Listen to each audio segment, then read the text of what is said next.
Most people believe they are stuck because they lack motivation, discipline, or talent. But that's not the real reason. The real reason is something much deeper, much quieter, and far more dangerous. You are not sabotaging your life because you are lazy. You are sabotaging your life because your identity is outdated.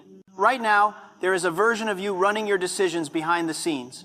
A version shaped by past failures, repeated disappointments, labels you accepted, and stories you told yourself when life didn't go your way. And that version is fighting to survive. You don't rise to the level of your goals. You fall to the level of who you believe you are. That's why change feels so hard. Not because change is impossible, but because your identity feels threatened. Every time you try to level up, your brain asks a dangerous question. If this works, who do we become? And if the answer doesn't match your current self-image, your mind pulls the emergency brake. You procrastinate. You hesitate. You distract yourself. You quit early, not consciously, automatically. This is self-sabotage. And it's not weakness, it's loyalty.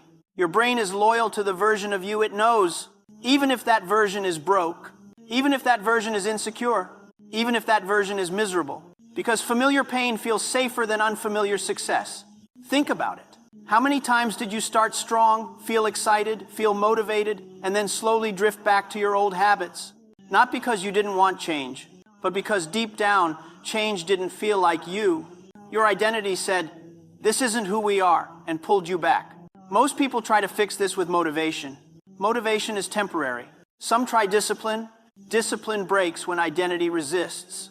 Identity always wins. Your brain is not designed to make you successful. It's designed to keep you consistent. Consistent with your self-image. Consistent with your story. Consistent with who you believe you are. If you see yourself as someone who struggles, your mind will find ways to struggle. If you see yourself as someone who never finishes, your mind will find reasons to quit. If you see yourself as someone who isn't meant for more, your mind will sabotage opportunities silently. Not because it's true, but because your brain hates internal conflict. It would rather keep you stuck than let you become someone unfamiliar. And here's the brutal truth. Most people don't fail because life is hard. They fail because they keep returning to an identity that no longer fits the life they want. Your identity is simply the story you repeat about yourself. And stories can be rewritten, but not by lying to yourself, not by repeating affirmations you don't believe, not by forcing motivation. Identity changes through evidence. Your brain only believes what you repeatedly prove. Every action you take is a vote for a version of you. Every habit is a statement. Every decision is a signal. When you delay important work, you are not just delaying work. You are reinforcing the identity of someone who avoids discomfort. When you quit early, you are not just quitting a task. You are reinforcing the identity of someone who escapes pressure. When you keep promises to yourself, even small ones, you are reinforcing the identity of someone who can be trusted. One action won't change your life, but repeated actions change who you think you are.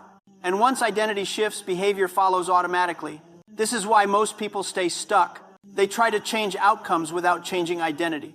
They chase results without upgrading self-image. But life doesn't respond to what you want.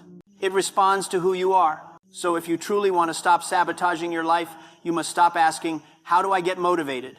and start asking, "Who am I being loyal to?" Because every time you self-sabotage, you are protecting an old identity.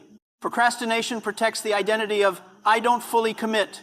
Overthinking protects the identity of, "I stay in control by not acting." Playing small protects the identity of, "I stay safe." Your mind is not broken. It's just protecting the wrong version of you. To rewire identity, you don't attack the old one. You starve it. Old identities survive on repetition.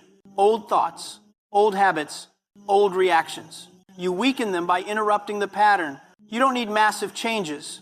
You need undeniable proof. Small actions done consistently are impossible for the brain to ignore.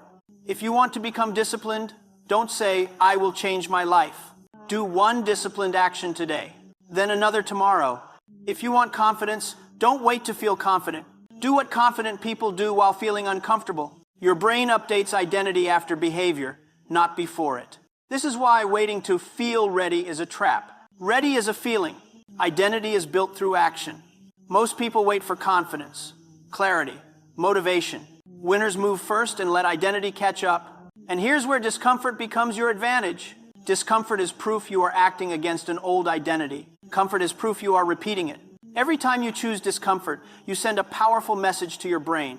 This is who I am now. At first, your mind will resist.